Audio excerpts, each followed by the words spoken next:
SLES பரீட்சைக்கு தோற்ற இருக்கின்ற மதிப்பார்ந்த கல்வியாளர்களுக்கு வணக்கங்கள்.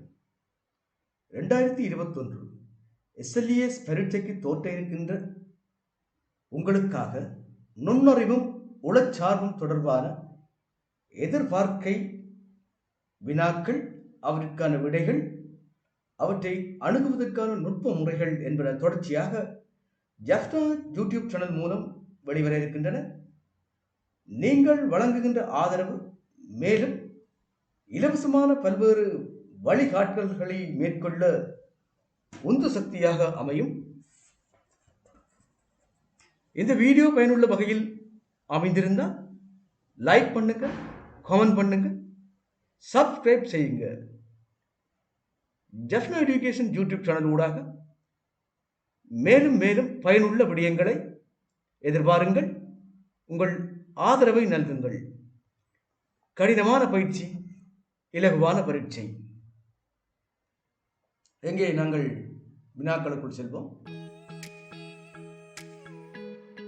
முதல் சோடியில் உள்ள இரு சொற்களுக்கும் இடையேயான தொடர்பு அதற்கு கீழே தரப்பட்டுள்ள சொற்சோடிகளுக்கு பொருந்தும் வகையில் சரியான விடையை தெரிவு செய்து அதன் எழுத்தை வெற்றிடத்தில் எழுதுக. இங்கே முதலிலே ஒரு சோடி சொற்கள் தரப்படுகின்றன. அவற்றிற்கு பொருத்தமான 4 விடைகள் தரப்பட்டிருக்கின்றன. இந்த முதலாவது சொற்சோடியுடன் ஏதோ ஒரு விதத்தில் பொருந்துகின்ற வகையில் அந்த சொற்களுக்கு இடையிலே காணப்படுகின்ற தொடர்புகளின் அடிப்படையில் நீங்கள் விடையினை தெரிவு செய்ய வேண்டும். இங்கே முதலாவது தரப்பட்டுள்ள சொற்சோடி கண்டம், தீவு. விடைகள்: ஏரி, சமுத்திரம்; ஆப்பிரிக்கா, ஆசியா; பசிபிக், கிரீன்லாந்து; பெரிய, சிறிய. இவ்வாறான வினாக்கள் SLES பரீட்சையிலே முதல் 5 வினாக்களாக வருவதுண்டு. எங்கே முடிந்தால் முயன்று சரியான விடையை தெரிவு செய்யுங்கள். உங்களுக்காக இங்கே 10 நொடிகள் வழங்கப்படுகின்றன. மேலதிக நேரம் தேவையானவர்கள் வீடியோவினை ஸ்டாப் செய்து 1 நிமிடம் வரை பயன்படுத்திக் கொள்ள முடியும். எங்கே உங்களுக்கான நேரம், சரியான விடையை தெரிவு செய்யுங்கள்.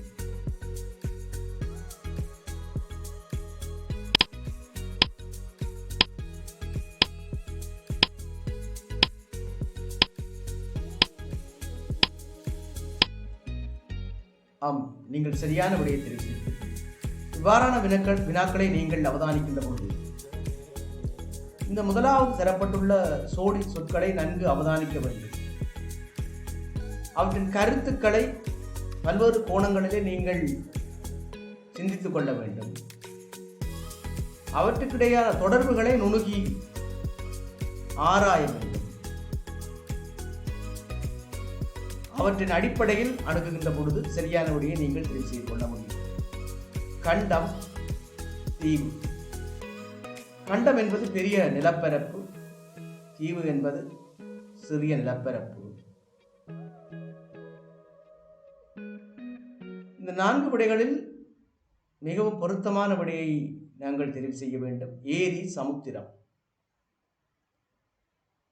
இங்கே ஏரி சிறிய நீர்ப்பகுதி, சமுத்திரம் பெரிய நீர்ப்பகுதி. Africa, Asia. ஆப்பிரிக்கா என்பதும் கண்டம், ஆசியா என்பதும் கண்டம். Pacific, Greenland. பசிபிக் சமுத்திரம், கிரீன்லாந்து மிகப்பெரிய தீவு. பெரிய, சிறிய. ஆம், இந்த 4 விடைகளில் மிகவும் பொருத்தமான சொற்சோடியை நாங்கள் மேலே குறிப்பிட்ட சொற்சோடிக்கு ஏதுவாக தெரிவு செய்ய வேண்டியிருப்பின், இங்கே முதலிலே தரப்பட்டிருக்கிற 3 விடைகளும் ஏதோ ஒரு வகையிலே முதலாவது விடையுடன் பொருந்தவில்லை. பெரிய, சிறிய என்ற இந்த 4வது விடை முதலாவது தரப்பட்டுள்ள சொற்சோடியுடன் பொருந்துகின்றது. ஆகவே இங்கே சரியான விடை பெரிய, சிறிய. இங்கே நாங்கள் இரண்டாவது வினாவுக்குள் செல்வோம். இலத்திரன், மின்னோட்டம். இச்சோடி சொற்களுக்கு பொருந்துகின்ற வகையில் இவற்றின் தொடர்புகளின் அடிப்படையில் 4 விடைகளில் இருந்து ஒன்றை தெரிவு செய்ய வேண்டும். ஒளி, வெளிச்சம். வழி மூலக்கூறு ஒலி.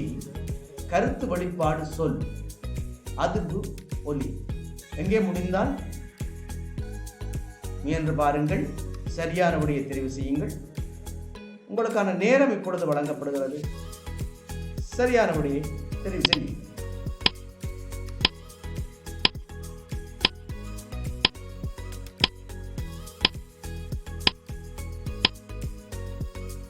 ஆம், நீங்கள் சரியான விடையை தெரிவு செய்திருப்பீர்கள். இங்கே இலத்திரன், மின்னோட்டம் ஆகியவற்றுக்கு இடையிலான தொடர்புகளை நாங்கள் நுணுகி ஆராய்கின்ற பொழுது மின்னோட்டம் என்பது இலத்திரன் மூலக்கூறுகள் ஊடாக செல்கிறது.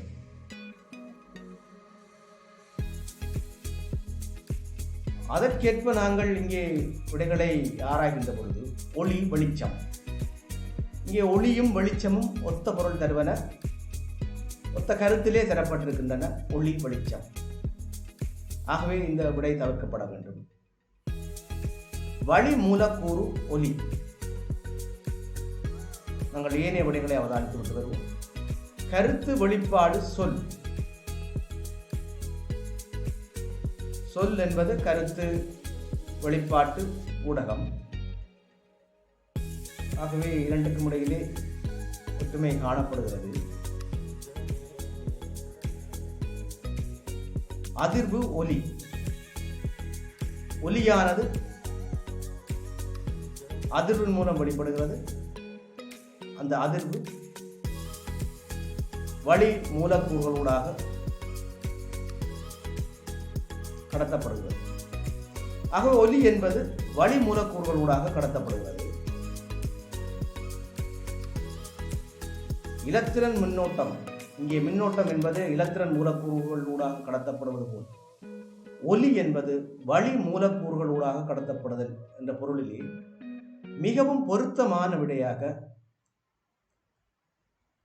வழி மூலக்கூறு ஒலி என்பன விடையாக காட்டப்பட்டுள்ளது.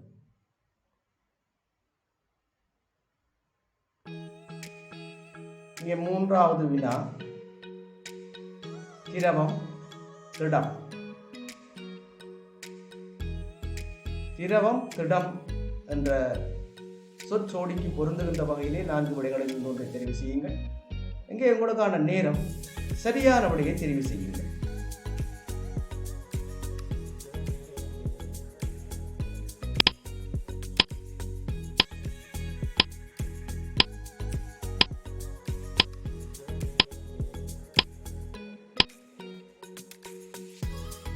ஆம், நீங்கள் சரியான விடையை தெரிவு செய்கிறீர்கள்.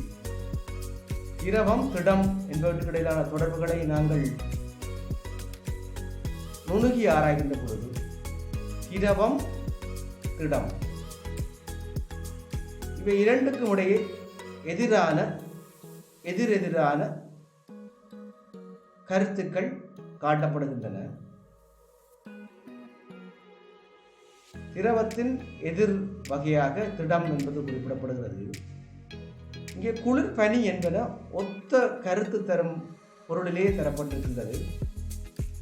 ஆகவே அந்த விடை தவிர்க்கப்பட வேண்டும். குன்று, குழி. இங்கே குன்று மலையை குறிக்கும், குழி பள்ளம், கிடங்கு என்பவற்றை குறிக்கும். ஆகவே இது சரியான விடை போல தோன்றும். ஆனால் இங்கே குழி என்பதனுடைய லீ என்ற எழுத்து கொம்பு லீயாக இருக்கின்றது. ஆகவே இது குளித்தலை குறிக்கும்.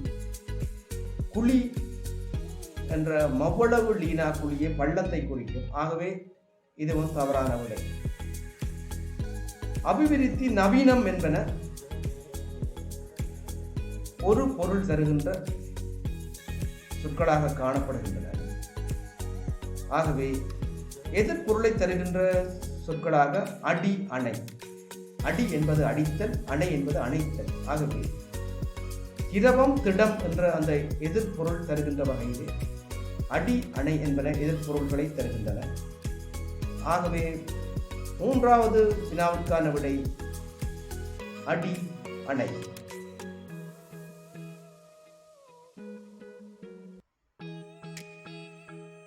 நான்காவது வினாவினை நன்கு வாசியுங்கள். நேர்த்தியான, மென்மையான. இந்த சொற்சோடியுடன் பொருந்துகின்ற வகையிலே 4 விடைகள் காட்டப்பட்டுள்ளன. ஊக்கமுள்ள, தைரியமுள்ள, சோம்பலான, சுறுசுறுப்பற்ற, கூர்மை உள்ள, தந்திரமுள்ள, சுத்தமான, தெளிவான. எங்கே இந்த 4வது சொற்சோடிக்கு பொருந்துகின்ற வகையிலே இந்த 4 சோடிகளிலிருந்து ஒன்றை தெரிவு செய்யுங்கள். உங்களுக்கான நேரம். சரியான விடையை தெரிவு செய்யுங்கள்.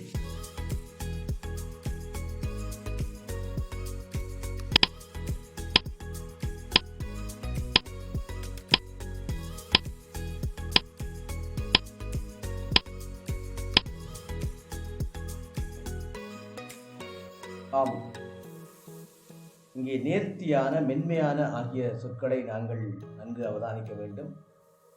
அவற்றினை நுணுகி ஆராய வேண்டும். அவற்றுக்கிடையான தொடர்புகளை நன்கு சிந்திக்க வேண்டும். நேர்த்தியான என்பது சரியாக, சீராக செய்வதை குறிக்கின்றது. மென்மையான என்பது வேறு ஒரு பொருளை தருகின்றது. நேர்த்தியான என்பதற்கும் மென்மையான என்பதற்கும் இடையிலே தொடர்புகள் காணப்படவில்லை.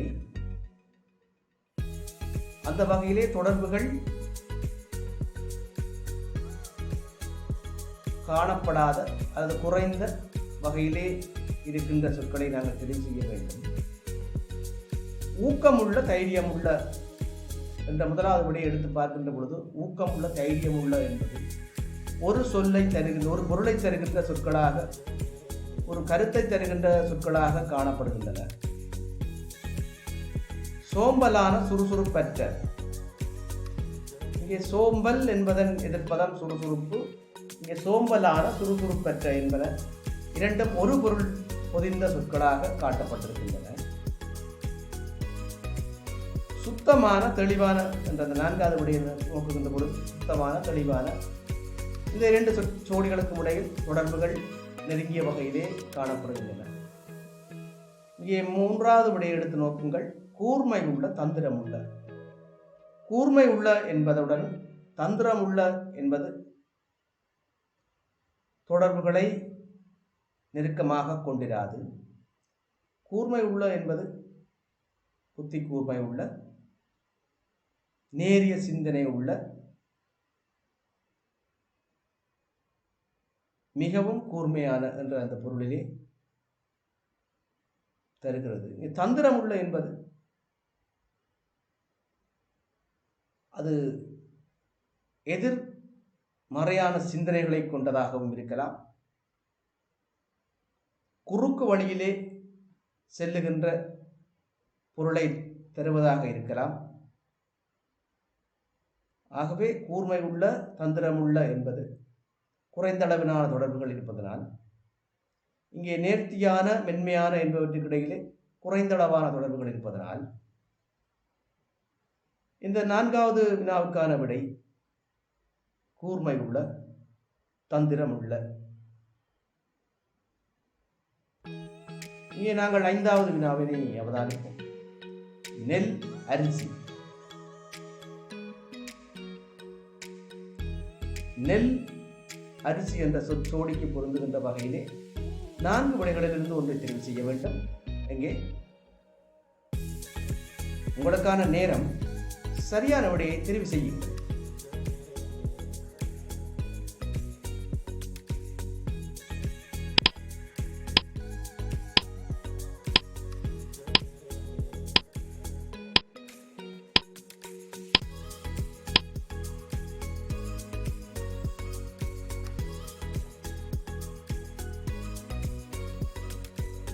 நெல், அரிசி இரண்டுக்கும் இடையிலான இந்த சொற்சோடிகளுக்கு இடையிலான தொடர்புகளை நோக்குகின்ற பொழுது நெல், அதன் உள்ளீடு பொருள் அரிசி. நெல் என்பதன் உள்ளீடு பொருள் அரிசி. இங்கே அவரை கொடி, அவரை என்பது கொடி இனத்தைச் சேர்ந்தது. கோதுமை தானியம், இங்கே தானியங்கள் என்ற வகைக்குள்ளே பல்வேறு விதைகள் வருவதுண்டு. அந்த வகையில் கோதுமை தானியம். பாய், ஓலை, பாய் இழைப்பதற்கு ஓலை பயன்படுத்தப்படுவது. பாய், ஓலை. இந்த மூன்று சொற்சோடிகளுக்கும் இடையில் தொடர்புகள் காணப்படுகின்றன. ஆனால் முதலாவது சொற்சோடியை ஒத்த வகையிலே நெல்லின் உள்ளீடு பொருள் அரிசி, கற்றாழை என்பதன் உள்ளீடு சோறு. கற்றாழை என்பதன் உள்ளீடு பொருள் சோறு. ஆகவே சரியான விடை கற்றாழை சோறு. முதலாவது சொற்சோடிக்கு பொருந்துகின்ற வகையிலே கற்றாழை சோறு என்பது பொருத்தமான வடிவிலே காணப்படுகிறது. ஆகவே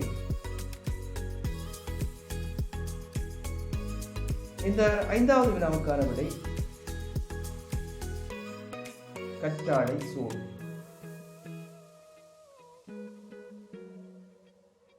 இவ்வாறு கடந்த கால பரீட்சை வினாத்தாள்களிலே இந்த முதலாவது வகையான வினாவாக 5 வகையான வினாக்கள் கேட்கப்படுவதுண்டு. இவ்வாறான பயிற்சிகளை மேலும் மேலும் செய்வதனூடாக நீங்கள் அதிகளவான புள்ளிகளை பெற்றுக்கொள்ள முடியும். ஜெஃப்னா எஜுகேஷன் யூடியூப் சேனல் ஊடாக இவ்வாறான பல்வேறு பயிற்சிகளை முன்னெடுக்க இருக்கின்றோம். உங்களுடைய ஆதரவும் உங்களுடைய வாழ்த்துக்களும் உங்களுடைய கமெண்ட்ஸும் எங்களுக்கு தேவையாக இருக்கின்றது. ஜெஃப்னா யூடியூப் சேனலை சப்ஸ்கிரைப் செய்யுங்கள். மேலும் மேலும் உங்களுக்கு பல்வேறு வீடியோக்களை நாங்கள் வழங்க இருக்கின்றோம். கடினமான பயிற்சி, இலகுவான பரீட்சை. கடினமான பயிற்சி, இலகுவான பரீட்சை. ஆம், தொடர்ந்து எமது வீடியோக்களை பாருங்கள். மிக விரைவில்